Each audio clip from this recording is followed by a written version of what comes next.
Bonsoir à toutes, bonsoir à tous, et merci de votre présence ce soir avec nous dans l'amphithéâtre de la CCI. Moi, je suis Mariama, et cela fait déjà 25 ans que je suis dans la fonction commerciale, et je suis membre d'ECF, et je suis également chargée de relations entreprises dans le cabinet Previa. Le cabinet Previa, c'est un cabinet de conseil spécialisé dans la santé au travail depuis près de 20 ans.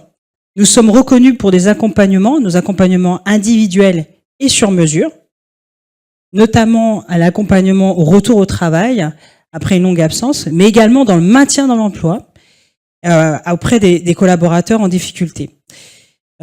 Évidemment, ces accompagnements sont réalisés par nos experts, nos professionnels de santé, experts RH, mais également des psychologues du travail. Donc ce soir, nous avons décidé d'organiser justement cette soirée pour parler du burn-out dans la fonction commerciale. C'est un vrai sujet d'actualité, comme le précisait effectivement Astrid. Pourquoi ? Parce qu'aujourd'hui, nous traversons justement une époque où les changements deviennent de plus en plus fréquents et inattendus. Donc en premier exemple, on le dit souvent, c'est la pandémie de Covid. Et cette pandémie, elle a eu un impact majeur sur le télétravail, qui est devenu une norme dans de nombreuses entreprises. Le deuxième exemple, c'est le climat socio-économique avec l'instabilité politique qui engendre des variations de prix et sur les produits de grande consommation. Ces deux exemples de bouleversement, c'est un terrain fertile justement à l'anxiété. Et c'est pourquoi, on le sait, ces éléments de la société ont des répercussions dans nos entreprises. Donc, comme vous le savez, le monde du travail subit également des variations que nous observons également dans la société. On peut parler aujourd'hui d'incertitudes sur les règles de télétravail, d'évolution du rapport aux employés au travail, des recherches sans arrêt d'un nouvel équilibre, vie professionnelle, vie personnelle, et le questionnement du sens au travail. Donc évidemment, la fonction commerciale n'est pas épargnée, vous le savez.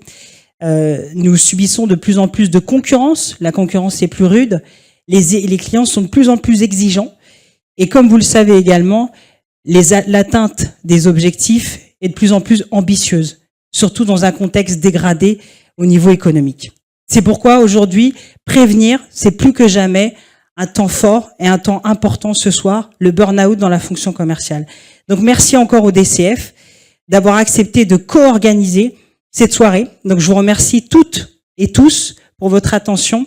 Et sans plus tarder, je vous propose de découvrir des témoignages de collaborateurs qui ont traversé un épisode de burn-out et qui ont été accompagnés par Previa.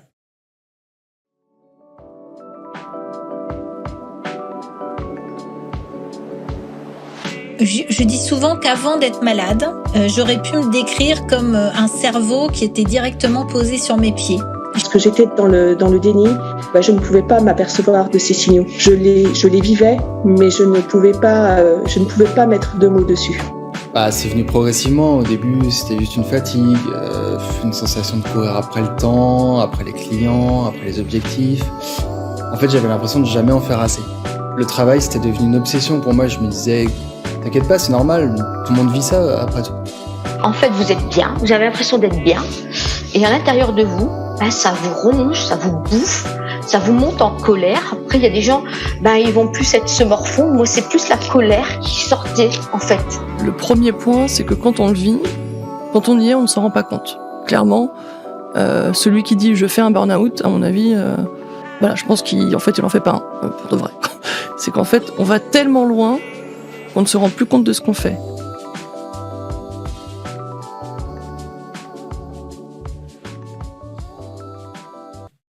Bonjour à tous et à toutes et bienvenue à cette table ronde concernant un phénomène qui touche de plus en plus notre société moderne, donc le burn-out. Comme l'a dit Mariama, donc l'audio que vous venez d'entendre, ce sont des personnes que nous avons accompagnées chez Previa, qui ont traversé un épisode de burn-out, et vous pouvez retrouver leurs témoignages sur notre site internet. Vous avez le QR code sur vos flyers. Alors, en tant que chef de projet, santé et QVCT et psychologue du travail, je vais avoir l'honneur d'animer cette table ronde ce soir. Et lors de cette table ronde, vous allez pouvoir assister aux témoignages de nos intervenants qui ont plusieurs cordes à leur arc, vous allez le voir. Et quand on parle de burn-out, voilà, personne n'est à l'abri, hein, Mariama l'a dit, tous les métiers sont concernés, toutes les activités.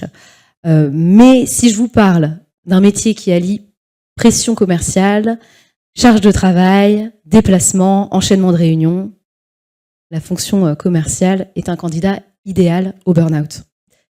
Alors, dans un premier temps, nous allons essayer de comprendre ensemble ce qu'est le burn-out, à l'aide d'Isabelle Acker, qui est docteur médecin chez Previa, donc une de mes collègues.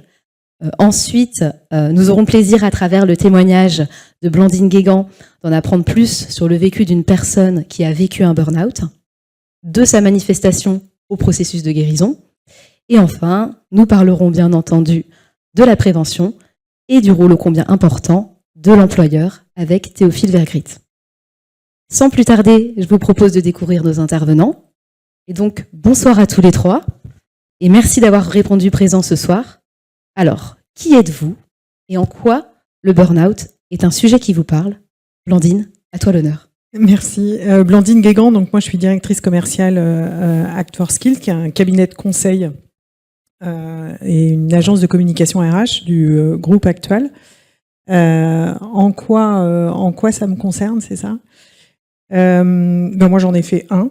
J'ai eu du mal à le dire, mais je suis passée par là à un moment de ma vie. Voilà. Merci Blandine. Théophile, je te laisse prendre la suite. Merci. Bonsoir à tous. Alors moi je suis Théophile Vergrit, je suis chef de projet RH au Crédit Agricole des Côtes d'Armor. Pourquoi je suis là? C'est simple, j'ai travaillé avec Previa récemment, puisque je suis en charge sur la Caisse régionale des Côtes d'Armor d'une démarche de prévention des risques psychosociaux. Mais j'ai pu aborder le burn par différentes approches dans le cadre de mon expérience professionnelle, dans différentes caisses régionales, puis dans quelques grands groupes français. À la fois, donc actuellement en tant que chef de projet dans la prévention, mais j'ai pu accompagner pendant 3 ans les managers du Crédit Agricole Provence-Côte d'Azur. Donc on est sur une population de 360 managers, justement dans l'appréhension du management et l'évolution de l'accompagnement des collaborateurs. Et puis j'ai fait globalement l'entièreté de ma carrière sur un poste de responsable juridique et des relations sociales. Donc l'approche du burn-out dans une version juridique, une approche peut-être un peu plus défensive et un peu moins préventive. Oui, merci Clémentine. Bonsoir à toutes et tous. Moi je suis le docteur Isabelle Acker. Je suis médecin coordinatrice chez Previa depuis 8 ans et j'accompagne des salariés en difficulté au quotidien. Et c'est vrai que le sujet du burn-out est devenu prédominant dans les accompagnements que l'on fait en équipe pluridisciplinaire. Ça monte crescendo d'année en année et pour illustrer ça, sur l'année 2024, on avait 70% de personnes accompagnées qui étaient en difficulté psychique, dont parmi elles 50% en burn-out. Donc évidemment, ce sujet est plus que jamais important à évoquer. Merci Isabelle et merci de rappeler que les chiffres augmentent chaque année du nombre de personnes accompagnées en situation de burn-out. Théophile, j'avais une première question. Comment perçois-tu l'évolution du métier de commercial? Je me disais à la vision du petit film qu'on a vu tout à l'heure de la DCF, qui avait beaucoup d'éléments que vous remettez en lumière. Ma perception, qui vaut que ce qu'elle vaut, mais ce que je perçois au niveau du Crédit Agricole, c'est qu'on est sur 6 évolutions majeures, me semble-t-il. Une première, ça a été dit, c'est qu'il y a une complexification du métier, dans la mesure où les expertises qui sont demandées sont de plus en plus complètes. Et du coup, on va sur des thématiques métiers qui sont complètement différentes, des réglementations qui se complexifient, des offres qui se complexifient. De deux, les évolutions qu'on a connues, encore une fois, vous maîtrisez tout ça, mais les évolutions qu'on a connues récemment, c'est l'évolution des canaux de communication. Nos commerciaux ne sont plus en relation front avec nos clients uniquement. Vous avez les canaux mail, les canaux Teams, les canaux tel, et j'en passe. Là aussi, où j'ai noté des évolutions en préparant l'intervention, c'est que je suis surpris et épaté par la capacité de suivi dont on dispose aujourd'hui sur l'activité de nos commerciaux. Immédiatement, la question qui va se poser derrière, c'est qu'est-ce qu'on en fait? Mais on peut littéralement tout suivre, à la minute près. La moyenne, le temps moyen, le temps d'attente du client, c'est devenu proprement impressionnant. Et Un point aussi qui me semble majeur, là aussi vous devez le connaître dans vos activités au quotidien, c'est que vous avez un client qui arrive qui est surinformé. Il vient pas chercher la petite information, il vient chercher le truc qui lui a manqué, quoi. Et donc il vient chercher votre expertise. Et vous avez intérêt à être un petit peu pointu parce que c'est là qu'il vous attend. Dernier point, la satisfaction client. Pour moi, je la percevais historiquement dans une relation client-collaborateur. Et aujourd'hui, on est sur la vie Google. Donc l'insatisfaction du client prend une dimension qui est phénoménale, puisqu'on est sur les thématiques de burn ou les thématiques d'exigence émotionnelle ou cognitive. On voit très vite qu'elle peut avoir un impact. Aujourd'hui, on peut avoir des questions de nos collaborateurs sur je me suis fait dézinguer sur un avis Google qui est public. C'est des questions qu'on n'avait pas avant. Merci beaucoup, Théophile. Alors, avant de laisser la parole à ma collègue Isabelle Acker, je souhaitais vous partager quelques mots sur le burn-out. Alors, figurez-vous que le burn-out n'est pas tout jeune. On pourrait le penser. C'est plutôt quelqu'un en fin de carrière ou un jeune retraité d'une 60aine d'années. Et oui, le burn-out ou syndrome d'épuisement professionnel, il est défini pour la première fois en 1969 par l'Organisation mondiale de la santé comme une fatigue intense, une perte de contrôle, une incapacité à aboutir à des résultats concrets au travail. C'est déjà assez parlant, je trouve, comme définition pour 1969. Alors, il va se caractériser par 3 dimensions, ce burn-out. Un sentiment d'épuisement intense, un détachement émotionnel ou un cynisme vis-à-vis du travail. On va aussi parler de déshumanisation, c'est-à-dire que la personne va avoir une attitude détachée envers les gens et une perte de confiance envers ses propres capacités. Alors, contrairement à la dépression, le burn-out, ce n'est pas une maladie. Il n'est pas identifié dans le DSM-5. Le DSM-5, c'est la 5e édition du manuel diagnostique et statistique des troubles mentaux et des troubles psychiatriques de l'Association américaine de psychiatrie. Alors, si ce n'est pas une maladie, qu'est-ce que c'est ? Eh bien, c'est un syndrome. Donc, c'est un ensemble de symptômes qui vont apparaître simultanément, et pour le burn-out, on en compte plus de 130. Alors, ce n'est pas une maladie au sens strict, mais les personnes qui en souffrent ont besoin, bien sûr, d'être reconnues. Mais au-delà de cette définition, ce sont les chiffres qui vont révéler l'ampleur alarmante de ce phénomène. Alors, j'en ai retenu quelques-uns. Il y a plusieurs cabinets qui font des études pour un peu identifier le nombre d'actifs qui souffrent de burn-out. Et les chiffres varient de 12% de la population active pour le cabinet Technologia, donc ça fait 3,2 millions de personnes. Le cabinet Empreinte Humaine l'évalue à 2,5 millions de Français, donc vous voyez, on est assez proche. L'Institut de veille sanitaire dit 7% des salariés français qui seraient en burn-out. Donc vous voyez, en fonction des statistiques, on est entre 12 et 7%. Ça reste quand même une grande partie, une grande proportion de collaborateurs en souffrance au travail. Et la France se classe d'ailleurs parmi les pays européens les plus touchés par ce syndrome. Et concernant la fonction commerciale, ce qui nous intéresse ce soir, ce serait le 3e secteur le plus touché par les risques psychosociaux, juste après les soignants et le transport. Et d'après l'assurance maladie, ces secteurs sont aussi ceux qui ont demandé le plus d'arrêts maladie avec délivrance de médicaments psychotropes.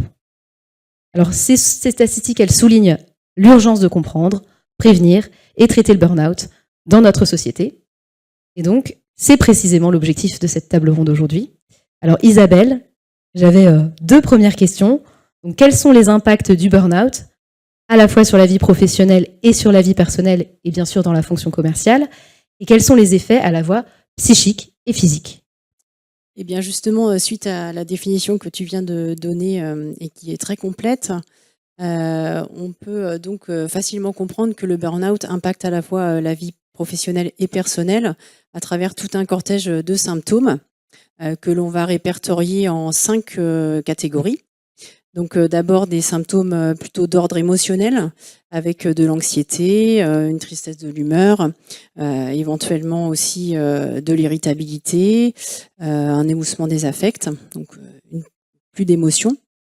Et puis il y a à la fois des symptômes plutôt comportementaux, avec donc de soit tendance au repli sur soi, à l'isolement social, ou alors plutôt à l'agressivité. Ça peut entraîner aussi des addictions. Et puis éventuellement une diminution de l'empathie envers l'autre. Il y a aussi des symptômes, des effets sur la motivation, donc avec une baisse de motivation, un désengagement progressif, et puis un doute sur ses propres compétences, comme tu le disais tout à l'heure aussi, Clémentine, un sentiment de dévalorisation. On voit aussi des symptômes cognitifs avec un ralentissement psychomoteur et puis des troubles de la mémoire, de l'attention, de la concentration.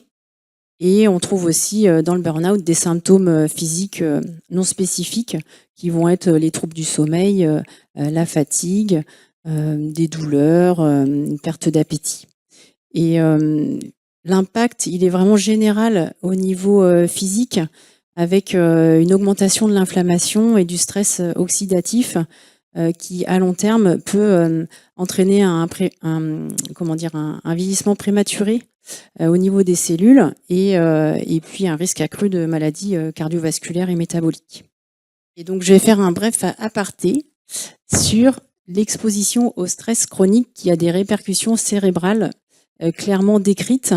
Et je trouve ça important d'en parler ce soir parce que, bien sûr, ça montre que l'impact du burn-out, il est réel et ça permet aussi de comprendre le temps de récupération qui peut être très long.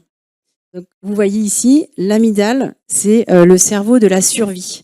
Et dans le burn-out, il est en éveil permanent. Donc, ça crée évidemment de l'anxiété et un état d'hypervigilance. Vous imaginez bien qu'on ne peut pas tenir ça très longtemps. Dans un deuxième temps, on va avoir une involution de l'hippocampe, ce qui va entraîner donc des difficultés de mémorisation, de concentration, et puis ça va aussi amener à une humeur dépressive.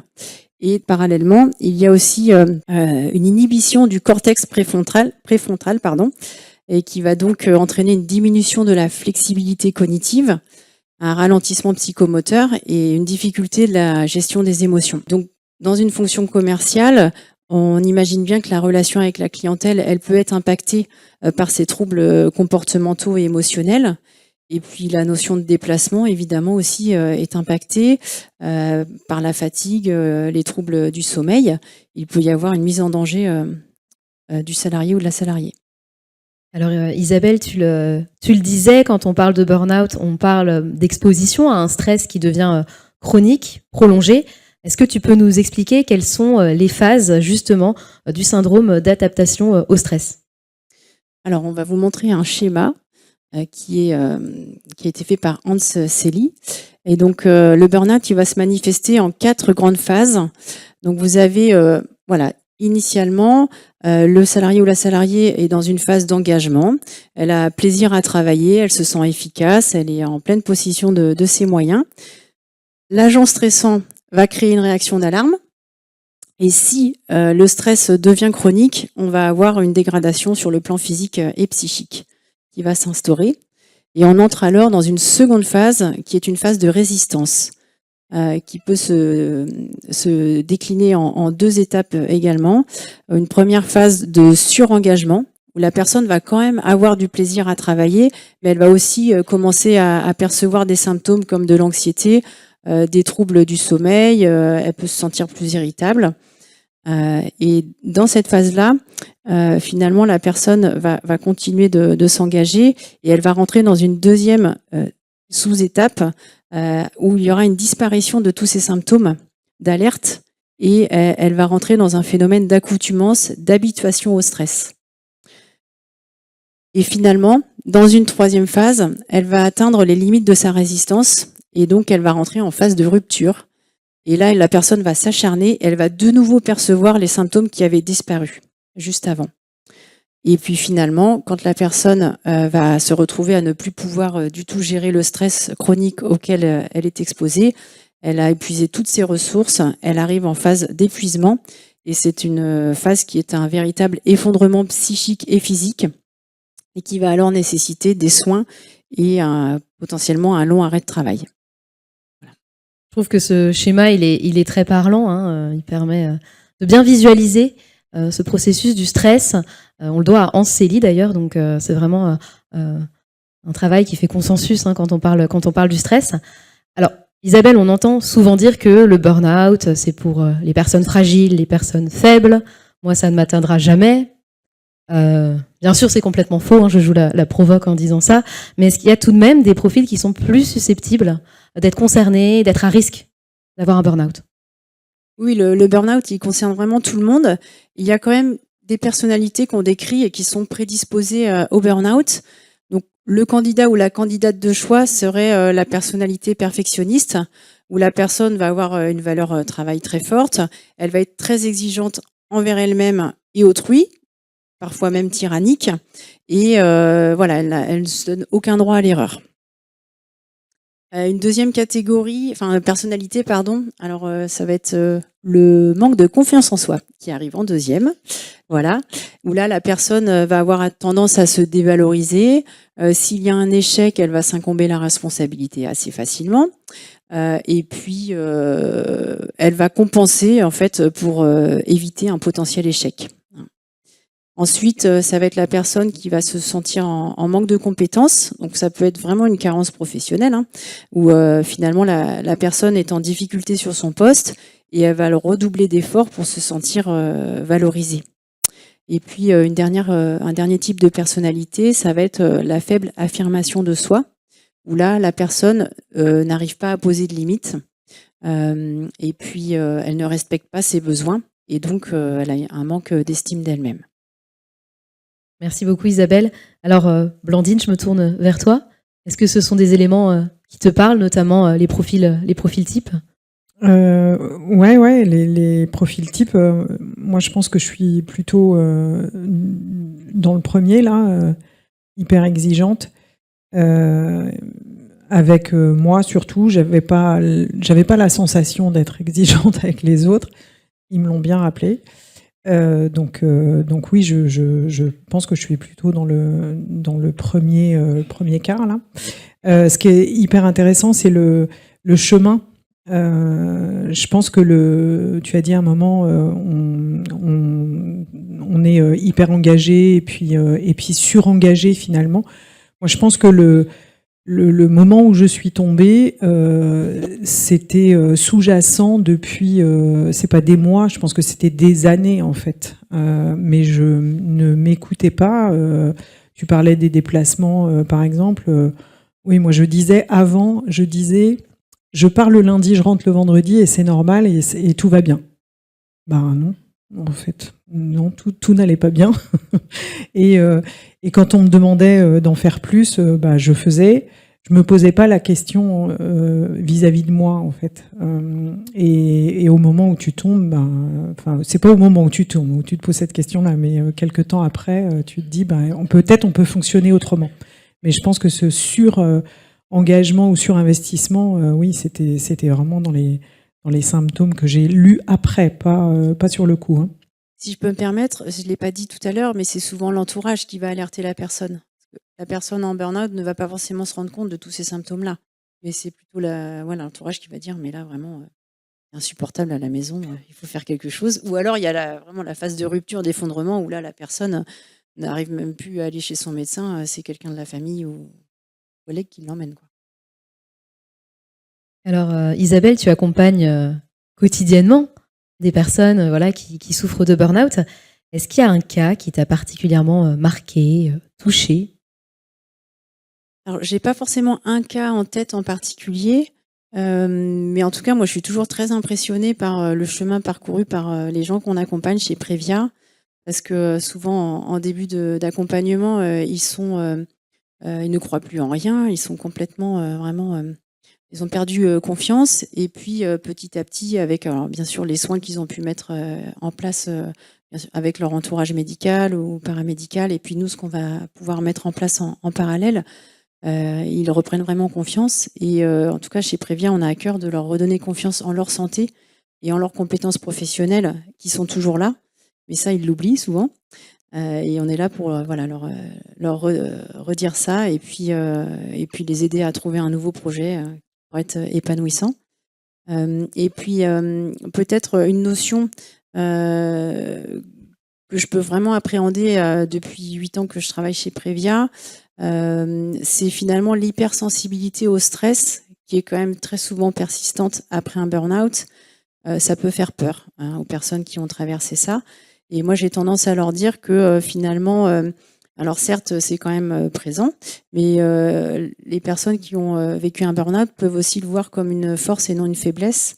et l'avoir comme une limite à ne pas dépasser et pouvoir alerter, sensibiliser aussi les collègues et aussi ouvrir le dialogue sur l'organisation du travail en général.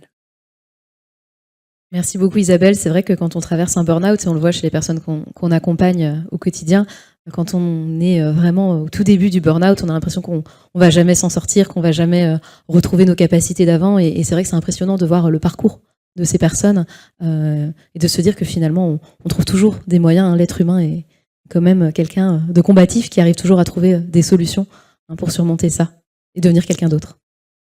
Alors on va maintenant écouter le témoignage de Blandine, qui est directrice commerciale chez Act for Kills et qui a vécu un burn-out. Alors Blandine, première question, dans quel contexte de travail le burn-out s'est manifesté ?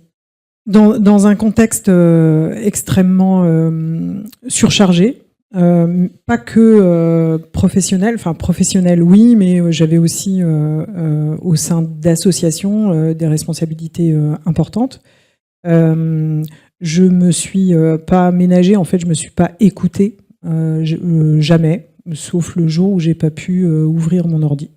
Et en fait, ce jour-là, je me suis pas dit tiens, je fais peut-être un petit burn-out. Je me suis pas du tout dit ça.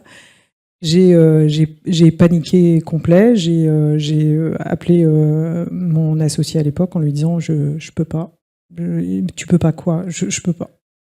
Et j'ai raccroché. Et je me suis dit, je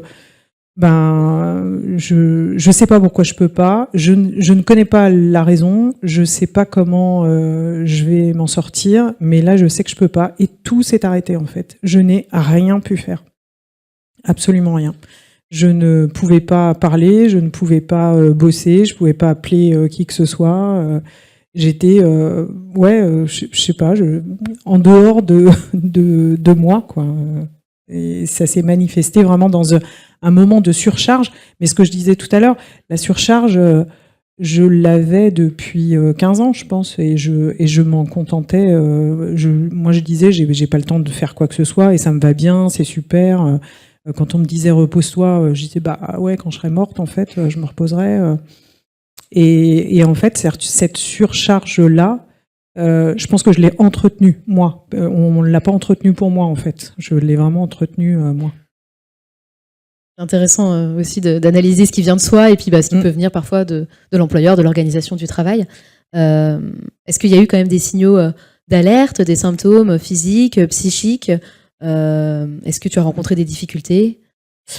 Alors il y a eu des signaux, mais il y en avait depuis tellement longtemps finalement que je n'y ai pas prêté attention. En fait, moi je disais, je dors très peu, je dors 5 heures par nuit, je fais des insomnies, mais c'est normal.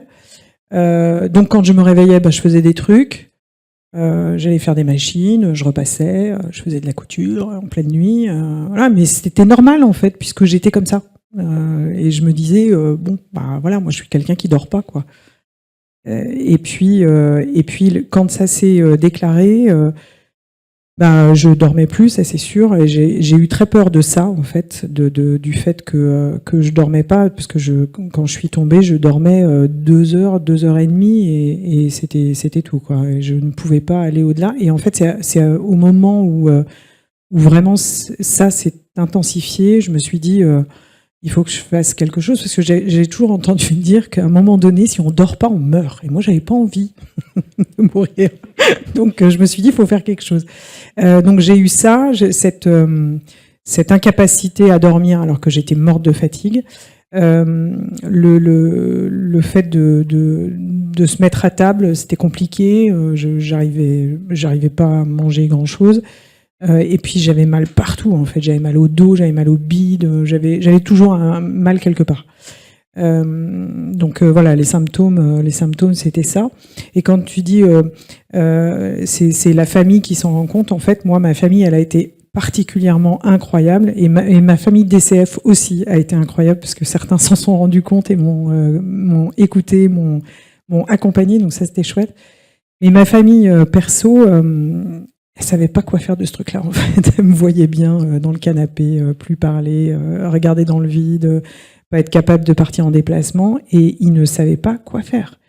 Et ils étaient prévenants, ils étaient mignons comme tout, mais ils me regardaient tous les trois, l'air de dire ah mais qu'est-ce qui se passe, pourquoi elle est pas comme d'habitude. En fait, ils sont pas médecins, ils sont pas psy, donc ils savaient pas quoi en faire. Ça, c'était compliqué pour eux, ouais. Je trouve que c'est important de souligner l'importance de l'entourage, et on le voit bien aussi dans le processus de guérison, quand on est bien entouré, c'est vraiment aidant aussi, Ouais. parce qu'il y a des personnes qu'on accompagne parfois où l'entourage ne comprend pas ce qui leur arrive, mais dans le versant négatif justement, le burn-out c'est pour les faibles, où ça n'existe pas, et donc là c'est aussi compliqué. Alors justement, comment s'est déroulé ton parcours aussi de reconstruction? Tu nous as dit que tu n'as pas été arrêté, ce qui est assez incroyable quand même, parce que souvent les personnes passent par la case arrêt. Donc comment tu as fait justement pour t'en sortir sans t'arrêter et pour retrouver tes capacités, ton plein potentiel? Ça a été très long. Ça a duré, je pense, 7 à 8 mois à peu près. Moi, je voulais absolument pas m'arrêter, évidemment. Alors, j'ai pas eu j'ai pas eu un service RH qui s'est préoccupé du petit bazar. J'aurais bien aimé qu'à un moment donné j'ai un appel ou un truc, qu'on se dise tiens, il y a un truc qui va pas, et si on en parlait. Alors je pense que c'est très compliqué d'appeler quelqu'un qui est dans ce cas-là. J'ai surtout dit, en l'occurrence à mon associé, je ne veux pas m'arrêter. Donc ne me dis pas, il faut que tu t'arrêtes, parce que là, ça va être pire que tout. Et je me suis dit, si je me retrouve chez moi en arrêt, je suis plus rien, en fait. Je n'existe plus. Donc je ne voulais absolument pas ça. Et heureusement, personne ne m'a obligée à m'arrêter. Je dis aujourd'hui, j'aurais quand même mieux fait, peut-être. Ça aurait peut-être duré un peu moins longtemps, même si on me dit finalement que ça n'a pas duré très très longtemps. Qu'est-ce que j'ai fait? En fait, j'ai beaucoup réfléchi déjà, et à un moment donné, je me rappelle, on était en voiture, mon mari était à côté de moi, et je lui dis écoute, je te demande pas ton avis, mais je vais aller me faire accompagner. Et là, il m'a regardé, il m'a dit c'est super. Enfin, je pense qu'il s'est dit waouh, ça y est, ça va être le début d'un truc. Et donc je me suis fait accompagner. En fait, moi j'ai eu énormément de mal à me dire que je tombais, parce que évidemment je suis pas faible, quoi. C'est que pour les faibles le burn-out, et je voulais absolument pas qu'on me parle de ça. Et à un moment donné, comme je dormais plus, comme j'avais mal partout, comme voilà. Je me suis dit, si j'ai pas une aide extérieure, mon mari, il sait pas quoi en faire, mes enfants, voilà, ils savent pas quoi en faire, le boulot, bon, ils sont là sans être là.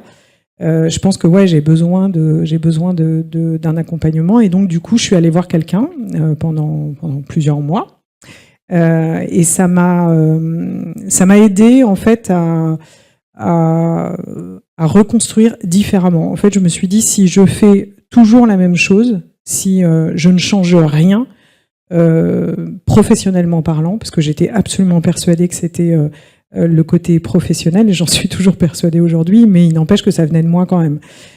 Si je ne fais rien, je ne vais jamais sortir de ce truc-là. Donc j'ai eu cet accompagnement-là, ça m'a fait un bien fou, et aujourd'hui je fonctionne complètement différemment. C'est-à-dire que si j'ai un client qui me dit est-ce que tu peux être demain à Strasbourg, eh ben, si je peux pas, je lui dis non. J'ai appris à dire non, en fait. Vous le voyez, c'est souvent des personnalités qui ont du mal parfois à dire non et à fixer des limites, à se fixer des limites. Et oui, en effet, 7-8 mois, ça peut paraître long, mais c'est vrai que par rapport aux personnes qu'on accompagne, c'est relativement court, parce que je me souviens d'une collègue médecin qui disait il faut autant de temps pour faire que pour défaire. Donc ça veut dire que si ça fait 1 an que vous êtes sur ce petit processus là qu'on a vu tout à l'heure, il faudra peut-être 1 an pour vous en remettre. Alors c'est pas du tout ça pour fait vous. 15 ans, je te dis pas. Du coup, c'est pour ça chapeau, parce que je dis pas ça pour vous déprimer, si quelqu'un souffre d'un burn-out, mais voilà, il faut du temps pour retrouver ses capacités et pour s'en sortir. Alors, avec le recul justement de toute cette expérience vécue, comment tu fais face aujourd'hui à la pression commerciale, à tous ces enjeux, sans risquer de retomber dans le rouge? Le risque zéro n'existe pas, donc je pense que je suis quelqu'un à risque comme beaucoup de gens sûrement dans le monde professionnel. En fait, je garde un côté hyper positif de cette expérience. Moi, j'appelle ça une expérience. J'ai été vraiment au plus mal, mais je me dis, ça m'a permis de fonctionner différemment. Donc aujourd'hui, je fonctionne vraiment différemment. Pour moi, d'abord, j'ai un autre métier en fait à côté. Donc je suis pas moins active. Je pense que je le suis encore plus active qu'avant, mais sur des trucs qui sont différents. En fait, j'ai développé ma passion et du coup, j'y passe tout mon temps libre, quasiment. Et puis, je fais hyper gaffe à mon entourage professionnel. C'est-à-dire que avant, je pense que si quelqu'un avait été mal à côté de moi, je l'aurais pas vu. Je pense qu'aujourd'hui, je le vois beaucoup plus. Et puis, je me préserve. Et surtout, je me dis, ça peut m'arriver de nouveau demain. Donc, mets en place tout ce qu'il faut pour que ça ne t'arrive pas. Voilà, mais c'est plus une expérience qu'autre chose. Moi, j'appelle pas ça le burn-out, mais une expérience à vivre. Enfin, ou pas, mais bon, quand elle est là, faut la vivre, quoi.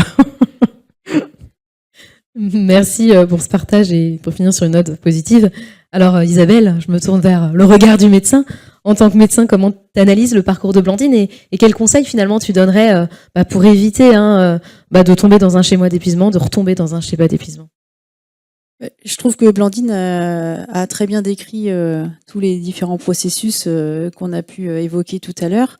Alors c'est plus facile après, parce que quand on a la tête dedans, c'est beaucoup plus dur de tout identifier. Mais évidemment, ce qui est important, c'est le repérage des signaux d'alerte. Donc d'où la sensibilisation au burn-out qui est importante à faire pour tout un chacun. Et puis finalement, ce qui est intéressant, c'est bien sûr le soutien psychologique, l'accompagnement sur le plan psychique est très important. S'il y a besoin aussi d'un traitement, eh bien voilà, ça peut être mis en place évidemment. Mais il n'y a pas que ça non plus dans l'accompagnement du burn-out. Je pense qu'on peut aussi évoquer le fait de revoir un peu ses priorités au quotidien. Donc ça va passer aussi par une alimentation équilibrée et puis voilà, plutôt riche en oméga 3, en antioxydants pour éviter le stress oxydatif chronique dont je parlais tout à l'heure. Ça va être aussi une activité physique régulière. Ça va peut-être vous paraître bête, mais de s'exposer à la lumière naturelle pour favoriser la sécrétion de mélatonine et favoriser un meilleur sommeil, parce que la description des troubles du sommeil chez Blandine est caractéristique. Et puis aussi retrouver la notion de sens et de plaisir au quotidien. Tu l'as très bien décrit aussi. Et voilà, de faciliter l'équilibre vie pro, vie perso, retrouver une vie sociale, faire de l'associatif, si on a des hobbies. Enfin voilà, je peux que conseiller de donner de la place à tout ça. Voilà. On reprend la pyramide de Maslow par le bas. Exactement. Les fondamentaux. On était monté trop haut et là, là, on reprend les bases solides et saines pour pouvoir repartir. Alors merci Blandine pour ce beau témoignage. On sait qu'il n'est pas évident de prendre la parole sur ce sujet et je trouve que tu l'as fait avec beaucoup d'authenticité. On m'a dit d'ailleurs, quand j'ai dit que je témoignais, on m'a dit « tu vas dire ça à tout le monde ». Bah ouais. On peut l'applaudir.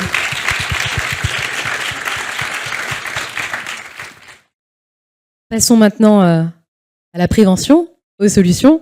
Alors on a souvent tendance à avoir une approche individuelle du burn-out, centré sur la personne, et on oublie qu'il est aussi important d'interroger l'environnement et les conditions de travail. Alors il y a une étude très intéressante qui a tenté de comprendre ce qui relevait du personnel et ce qui relevait du professionnel quand on parle de burn-out. Eh bien, figurez-vous que les facteurs personnels entreraient en compte dans 40% des causes de l'épuisement professionnel et les facteurs organisationnels dans 60%. On a toujours tendance à dire c'est le salarié qui allait pas bien du côté perso. Voilà, on cherche toujours à comprendre d'où ça vient. Ben voilà, cette étude est intéressante pour ça.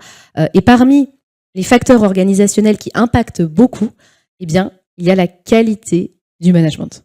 Donc on va en parler justement dans quelques instants. Voilà, comment on prévient le burn-out dans la fonction commerciale, comment on crée un environnement de travail sain et serein pour tout le monde. Alors Théophile, je me tourne vers toi. Quel est, selon toi, le rôle de l'employeur dans la prévention du burn-out et comment le Crédit Agricole des Côtes d'Armor a décidé d'aborder ce sujet? Je rencontre Blandine ce soir, hein, juste pour vous. Donc je suis assez ému par son témoignage et ça m'a fait remonter pas mal de choses. Je ne sais pas s'il y a des profils de juristes dans la salle ou de RH. Quand vous êtes employeur et que vous êtes à la RH, vous n'avez pas trop envie d'être jugé comme responsable de la situation de Blandine. C'est pas GG comme sensation. Donc, surtout que vous allez être dans une position, excusez-moi de faire un peu de droit, on va parler de faute inexcusable de l'employeur. Ça va permettre potentiellement à Blandine d'avoir une meilleure indemnisation. Ça va permettre à la Sécu ou à la MSA de vous refacturer les arrêts maladie et les soins dont bénéficie Blandine. Et donc, vous allez être en protection en tant qu'employeur en disant, mais vous savez, Blandine est quelqu'un de perfectionniste. Blandine fait également de l'associatif. Donc, est-ce qu'elle tire pas un peu trop sur la corde? Bref, est-ce que moi, employeur, je suis finalement aussi responsable de cette situation? En face de ça, vous avez naturellement des partenaires sociaux et vous allez rester dans la situation individuelle. T'es le fautif, mais non, regarde, j'ai fait mon évaluation des risques psychosociaux, j'ai fait mon DURP, j'ai mis en face des plans de prévention. Moi, je suis nickel. Circuler, il n'y a rien à voir. Et donc, vous êtes dans une forme d'opposition, vous sortez le bouclier, vous, soi-disant, vous protégez votre boîte, et vous allez avoir un discours de sourd avec vos partenaires sociaux en disant, il y a la situation de Blandine, mais il y en a peut-être 700, là, 800, qu'on ne voit pas trop, et pour eux, ça va globalement, donc circule, il n'y a rien à voir. Et dans ma carrière, 25 ans, j'ai toujours été épaté quand mes dirigeants se sont dit, je vais le dire comme ça, on ne va pas attendre que la situation de Blandine arrive ou qu'elle se multiplie, c'est qu'on va être dans une forme de prévention, c'est-à-dire qu'il va peut-être y avoir des soucis, il va peut-être y avoir des situations un peu complexes, mais on va mettre en œuvre un certain nombre de garde-fous qui vont permettre de prévenir la survenance de ces risques psychosociaux. Clémentine l'a montré tout à l'heure très bien dans le petit schéma, en disant avec les stimulants, je ne sais pas, tu parlais d'alerte, comment on va prévenir, faire en sorte que le collaborateur est le moins atteint possible ou qui dispose des ressources pour faire face, de sorte à pas être dans le dur. Et donc, on a souhaité au niveau du Crédit Agricole, sur impulsion de la direction générale, mais également sur, je tiens à le préciser, sur impulsion des partenaires sociaux. On a décidé de dire, bon, plutôt que de parler des situations de Blandine qui peuvent se répéter, qui existaient, hein, j'ai aucune difficulté à le dire, est-ce qu'on pourrait prendre le dossier de manière un petit peu apaisée, de manière un peu structurée, de diagnostiquer un peu la situation, l'état de l'art au niveau du Crédit Agricole, de manière la plus posée possible, presque même la plus scientifique possible, et là vous pourrez poser des questions à Clémentine sur les dispositifs scientifiques qui ont été utilisés, de sorte à avoir un diagnostic établi sur un questionnaire des collaborateurs, des entretiens collectifs menés par des collaborateurs et des pistes d'action qui, au dire de Prévia, mais c'est quand même les sachants sur le sujet parce qu'ils nous ont accompagnés, doivent permettre de prévenir que les situations telles que Blandine sont appréhendées au plus tôt, de sorte à les neutraliser.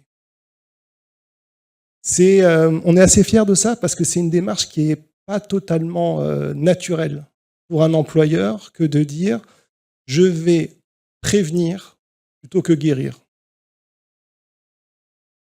Et je me souviens d'ailleurs au démarrage, hein, forcément quand on démarre on n'est pas toujours serein.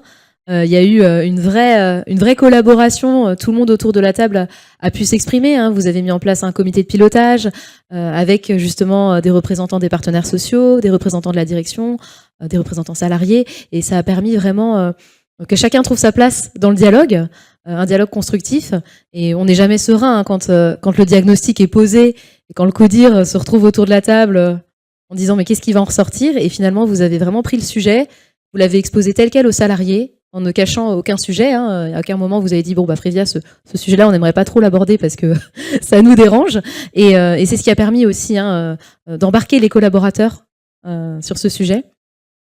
Alors Isabelle, selon toi, quel rôle le manager doit-il jouer dans la prévention? On parle souvent hein, du management et ça a été cité dans l'étude dont je viens de parler, et comment peut-il repérer aussi les signaux d'alerte et accompagner les salariés?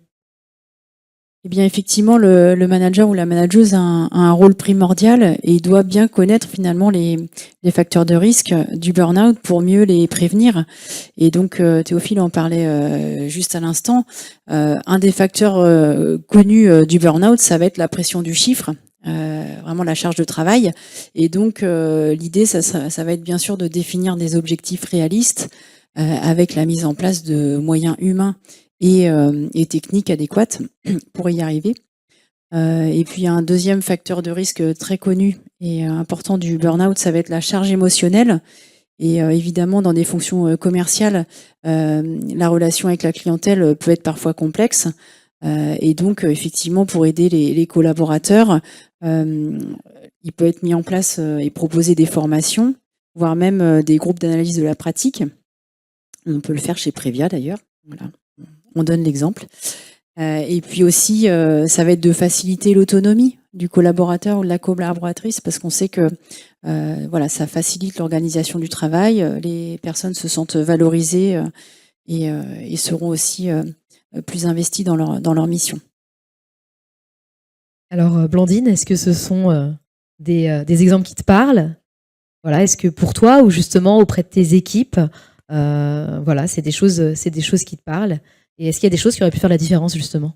Ouais, je pense que ce qui aurait fait la différence, je sais pas si ça m'aurait, je dis guéri, même si tu disais c'est pas une maladie, je sais pas si ça m'aurait apporté quelque chose, mais j'ai pas eu le sentiment d'avoir le soutien de l'entreprise. En fait, moi, au début de ce truc-là, je suis allée voir la médecine du travail, mais parce que j'avais mon rendez-vous avec la médecine du travail qui était prévu. Et j'arrive chez le médecin du travail et là je m'effondre et le type me dit stop, on arrête. Et donc c'est comme ça que j'ai commencé à échanger et à me dire peut-être je vais me faire accompagner par quelqu'un, par un médecin. Et donc l'entreprise a été prévenue de ça. Alors comment, j'en sais rien. Je sais pas s'ils ont eu un courrier de long en large leur expliquant mon état et où j'en étais, etc. Mais l'entreprise a été prévenue. Et le fait de ne pas avoir de retour de l'entreprise, de ne pas avoir un message, on me disait juste non mais si tu as besoin de temps, prends le temps. Super. Mais je fais quoi avec ça moi? C'est tout.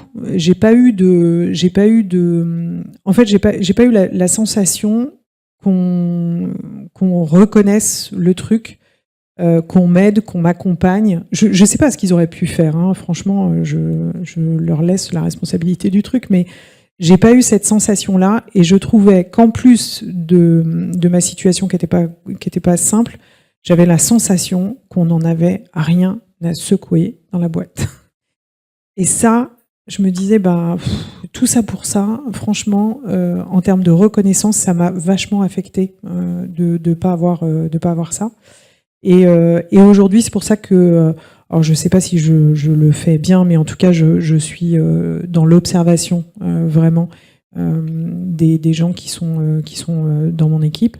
Mais je pense que de former à lire et à accompagner. Puis après, on n'est pas médecin, hein, donc à un moment donné, il faut passer la main. Mais le manager, il a une vraie responsabilité, c'est sûr.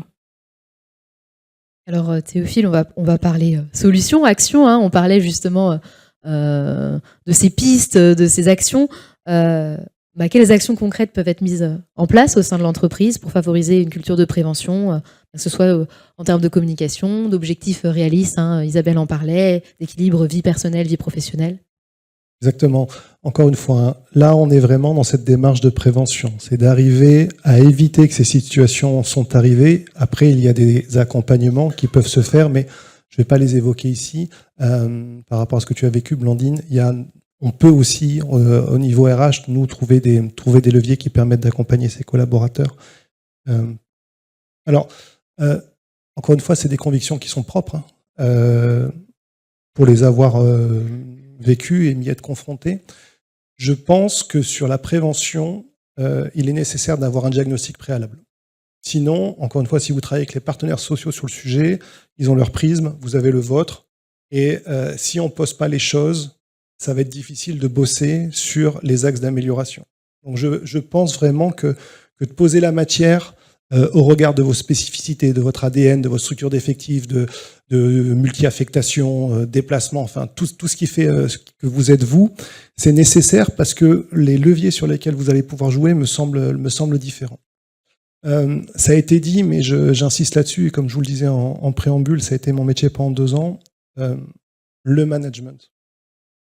Je sais pas le dire autrement, c'est la courroie, c'est la détection, c'est l'accompagnement, c'est le soutien, alors je sais qu'on demande beaucoup aux managers, mais si vous partez sur une démarche de prévention des risques psychosociaux sans en amont avoir préparé et amené à maturation votre cercle managérial, ça sert à rien du tout. Il va faire plus de dégâts qu'autre chose parce qu'il va s'amuser à l'apprenti sorcier et il va, je sais pas, tu vois, Blandine, je vais pas diluer, mais ton manager, il est peut-être en flip de t'appeler. Et oui, je pense. En fait, il savait pas du tout quoi te dire. C'est ça. Et les RH, alors c'était pas ton cas, mais si en plus le collaborateur est en suspension du contrat de travail. Mais tu es fou, tu appelles un collaborateur qui est en suspension du contrat de travail, mais tu vas avoir les prud'hommes au cul. Enfin, excusez-moi, pardon. Mais ça peut être compliqué. Donc, on tétanise également les managers. Donc, à mon sens, il y a une vraie démarche d'accompagnement du management et pas que sur le burn.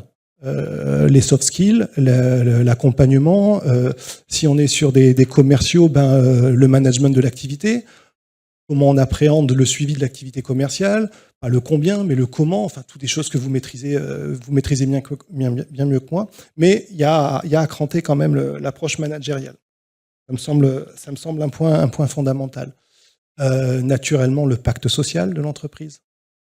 C'est nécessaire. J'entendais tout à l'heure des problématiques de nutrition, mais je présume que quand les commerciaux ils sont traités, il faut qu'ils aillent au Formule 1 quand ils sont en déplacement. En termes de résistance, c'est peut-être pas la même que quand on les reconnaît avec un cadre peut-être un peu plus confort, que ça soit, vous imaginez, Blandine qui traverse la France et en plus il faut qu'elle se loge pour 89 € la nuit et qu'elle mange pour ce prix-là avec le petit déjeuner. Elle va être en résistance par rapport à ça, ça peut être un peu plus compliqué.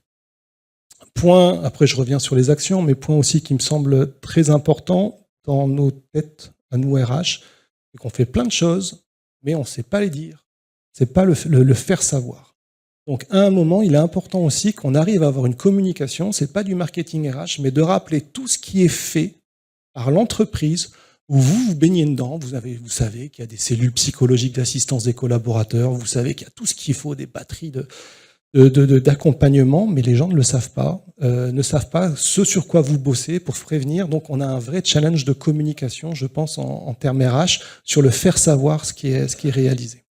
Alors une fois nous, et là je vais sur la partie qui nous concerne, sur les actions qui ont été réalisées, au regard du diagnostic, Previa nous a proposé, c'est important, il nous a proposé 11 axes d'amélioration. Et après, à vous de vous amuser, ils étaient quand même en regard de contrôle derrière, mais on était quand même dans notre pouvoir régalien d'organisation. Ils nous ont lancé des pistes et on s'est amusé à les creuser. On a travaillé sur la rationalisation des objectifs. On avait des objectifs qui étaient très très larges pour nos commerciaux. On les a bien centrés sur ce qu'on attendait en priorité de la part de nos commerciaux. Avant, dès qu'un de nos commerciaux avait réalisé une opération commerciale, elle était topée. Dire qu'on appelle ça des racks chez nous, ils pouvaient toper 150, 200, 300 choses à chaque fois qu'ils faisaient un truc, ils topaient comme si ils montraient bien qu'ils avaient fait les choses. On a travaillé sur l'accompagnement du suivi de l'activité par rapport au manager. Encore une fois, tu sors du combien. On va aborder le comment tu vas appréhender, la satisfaction. On n'est plus que sur le quanti, mais également sur le quali, qui semblent des éléments importants parce qu'on avait des injonctions paradoxales chez nos commerciaux. Le client me demande un service, il ne produit pas de la performance commerciale, je ne suis pas incentivé dessus, donc est-ce que je dois le faire? Est-ce que je dois vendre mon produit ou je dois satisfaire mon client? Donc on a rationalisé tout ça. Je vais très vite. On a développé aussi la délégation. Tu parlais d'autonomie, important. Les collaborateurs appelés de leur vœu dans un certain corridor de décision, mais de dire, je vais arrêter de demander systématiquement à mon chef, à papa, à qui je ne sais, est-ce que j'ai le droit de le faire? Donc, je suis beaucoup plus responsabilisé par rapport à mon client, je vais beaucoup plus vite, donc je lève tous ces freins dans la réalisation de mon activité. On a demandé aux collaborateurs également de faire remonter leurs irritants. On a permis aux collaborateurs de travailler au développement des outils, au travail des processus. Élément important aussi, qui nous a été remonté par le Jack, qu'on n'avait peut-être pas en perspective, c'est que les collaborateurs, je ne sais plus qui le disait, ont l'impression que les objectifs sont toujours inatteignables. Parce qu'ils sont placardés. Et surtout dans le domaine de la banque, vous avez de la conjoncture économique qui font fluctuer mécaniquement les objectifs dans l'année. Il y a des périodes où vous faites moins de crédit habitat, et il y en a d'autres où ça booste un peu plus avec les taux, avec tout ce qu'on peut imaginer. Mécaniquement, nous, la direction commerciale, adaptée, mais elle ne le disait pas aux salariés. Ils pensaient toujours que les objectifs commerciaux arrêtés en janvier, ils étaient immuables, et donc ils se mettaient un auto-stress, je ne sais pas comment on le dit, en se persuadant de devoir aller jusqu'au bout. Donc bref, une multitude d'actions, dans la mesure où j'insiste également, et je vais clôturer mon propos avec ça, même si j'étais un peu long, sur attention quand vous faites ça, parce que vous créez une véritable attente vis-à-vis de vos salariés. Si vous êtes sur un effet d'annonce en me disant, en plus la directrice générale qui balance le truc, je vais bosser sur la prévention des risques psychosociaux, je vais mettre des plans d'action en face, si derrière ça fait pute, je pense qu'en termes de côté déceptif, faut pas trop jouer avec le feu.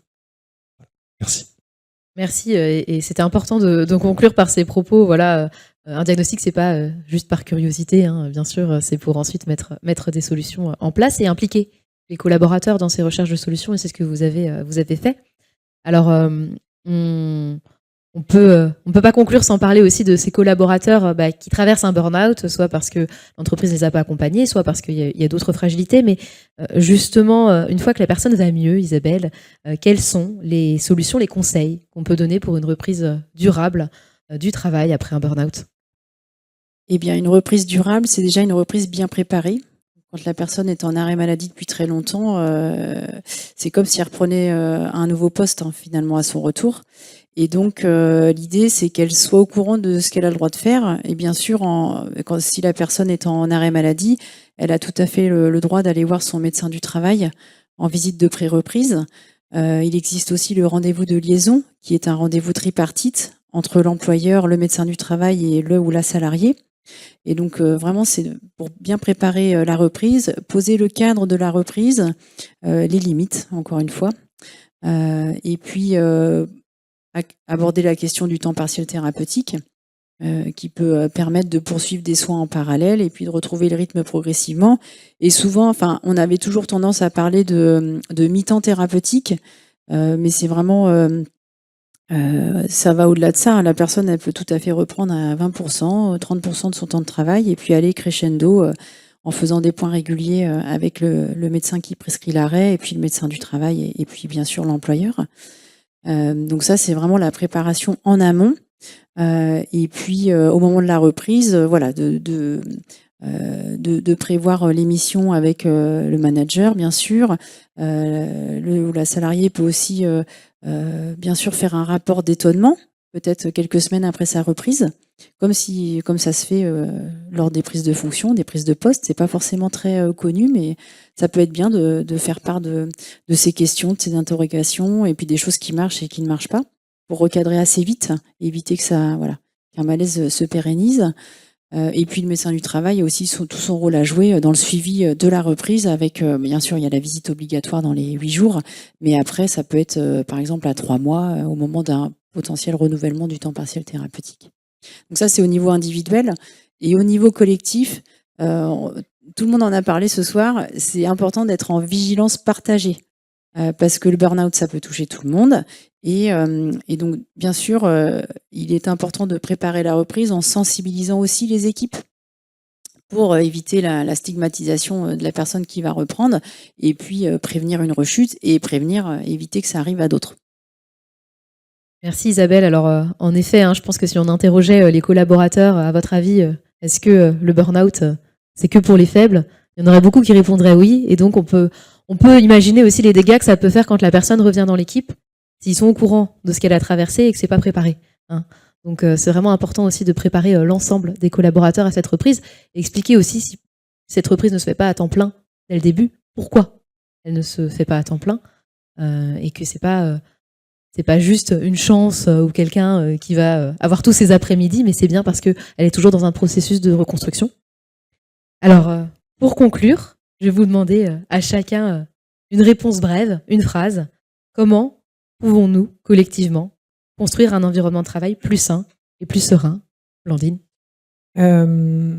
De l'observation, de l'écoute, être en tant que manager, être vraiment dans l'écoute et l'observation de ses collaborateurs. D'abord, c'est comme ça qu'on peut évaluer ses compétences. Donc, tant qu'à faire, c'est quand même mieux si on le fait. Et puis, en effet, ça touche tout le monde à plus ou... Enfin, ça peut toucher beaucoup de gens. Je ne dis pas que ça touche tout le monde, mais ça peut toucher beaucoup de gens. C'est pas grave en soi à partir du moment où c'est accompagné. Et je pense que l'entreprise a une vraie responsabilité par le biais des managers. Je suis tellement d'accord avec ça. Peut-être il faut plus accompagner les managers sur ce sujet-là parce que certains sont complètement démunis face à ce type de situation. Mais on s'en sort et après on appelle ça une expérience. Je serai dans le droit fil de ce que dit Blandine, c'est qu'on est sur une logique de responsabilité, me semble-t-il, sur un sujet qui est pas comme ça sexy tout de suite et qui appelle un certain courage de la part de la direction que d'affronter les choses, direction et partenaires sociaux, d'affronter les choses de manière sereine, pesée et structurée. Après, les bénéfices arrivent assez vite, on les voit, mais c'est pas naturel. Je pense que beaucoup de choses ont déjà été dites. C'est pas facile de passer la dernière. Non, mais ça va être vraiment de faciliter la communication au sein de la structure et puis de sensibiliser. Je pense que c'est le maître mot. C'était l'intérêt de la soirée, je crois, ce soir. et puis surtout pour la personne en difficulté, voilà, elle n'est pas seule. Elle peut s'entourer de professionnels de qualité qui sauront l'accompagner. Et puis voilà. C'est important de le dire. Merci. Il y a une phrase qui m'a beaucoup marquée. J'étais à une conférence une fois et il y a une professeure d'université qui a dit: ce qui tue les entreprises, c'est le silence. Et on l'a vu à plusieurs reprises. La communication, elle est importante. Voilà, être à l'écoute, communiquer. Donc merci à tous les trois d'avoir répondu à mes questions.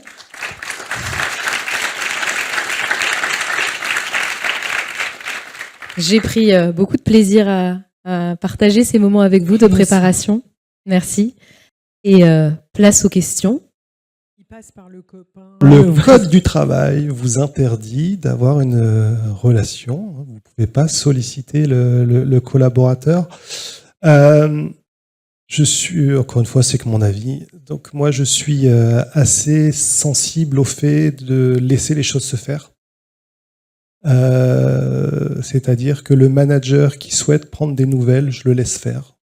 Et si le collaborateur l'exprime, il va réussir à l'exprimer par certains canaux. Malheureusement, vous avez certains collaborateurs qui coupent les canaux parce qu'ils ne souhaitent pas être contactés par quelconque moyen. Et donc, nous, on invite les managers, tels que je l'ai fait. Alors, c'est totalement flou, hein, c'est tout sauf du droit social, de dire vous pouvez tenter, mais si ça se refuse, vous n'imposez pas. Voilà. Après, on va avoir des techniques qui vont permettre de manière un peu plus indirecte de pouvoir avoir du contact avec les collaborateurs. Vous avez à la RH des temps. Une fois, je vais aller vite, mais vous avez des temps d'indemnisation. Donc, il y a des moments où vous passez en demi-traitement ou en sans-traitement selon vos conventions collectives. Il y a des moments où vous devez informer le collaborateur qui peut solliciter une visite de pré-reprise. Enfin, il y a des choses que la loi vous autorise de communiquer avec le collaborateur. C'est toujours sympa de glisser un petit mot à ce moment-là parce que vous utilisez l'opportunité de contacter le collaborateur pour dire « Rappelez-vous qu'il y a des chargés de ressources humaines qui sont là. Si vous voulez commencer à réfléchir sur votre retour, vous pouvez solliciter la médecine du travail. Voici ses coordonnées. » Et donc, vous allez créer un lien. Une chose qui m'a marqué également au Crédit Agricole, que je ne connaissais pas dans d'autres boîtes, j'avais le DG qui mettait un petit mot pour les arrêts d'une certaine durée.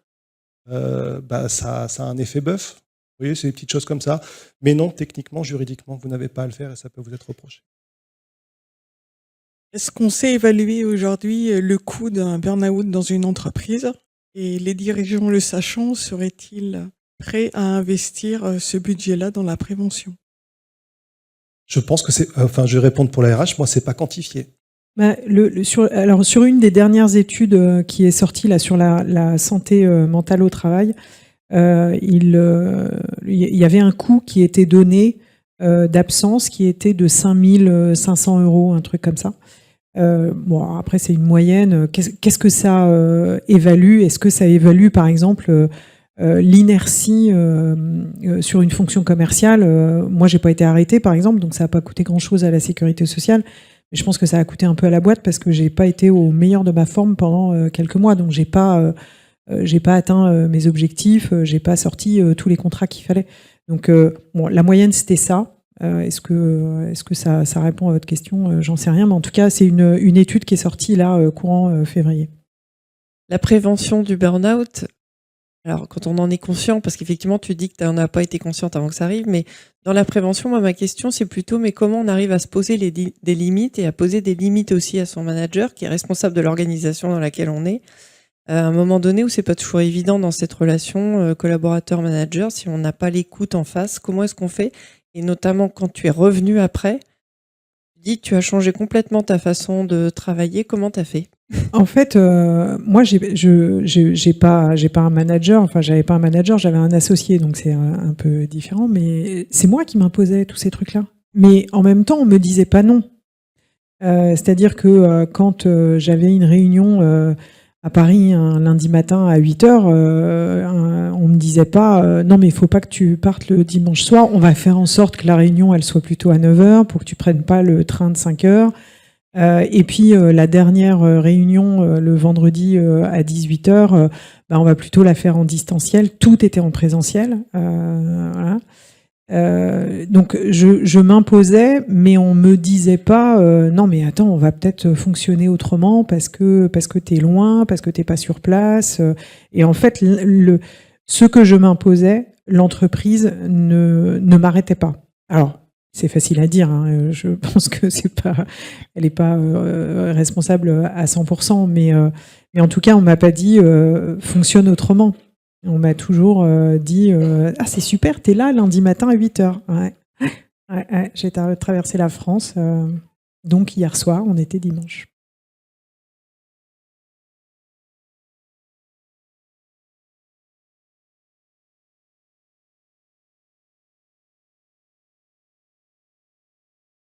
Ça peut être comme ça, mais quand même souvent. Alors, encore une fois, c'est vrai que dans les audios du podcast qu'on devait entendre au tout début, mais il y a quand même une personne qui témoignait pour nos podcasts Prévia et elle disait les gens qui font un burn-out, qui disent qu'ils font un burn-out, n'en feront jamais. Donc c'est vrai qu'effectivement, une personne qui fait un réel burn-out ne va se rendre compte qu'une fois que le médecin va lui dire non mais là par contre vous n'allez plus au travail, vous rentrez chez vous et vous allez dormir. Et donc quand même par expérience chez Prévia et puis en libéral avant, l'entourage est complètement démuni, mais il voit bien quand même la situation se dégrader.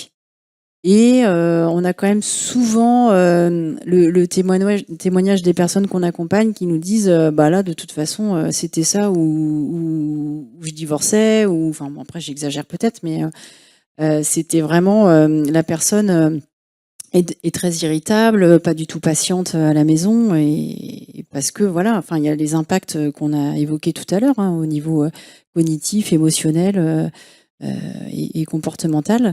Donc voilà, ça peut être quand même. Moi, j'ai l'impression que c'est souvent l'entourage qui va quand même donner l'alerte quand la personne arrive en phase de rupture. Après, c'est vrai que ça peut être des collègues qui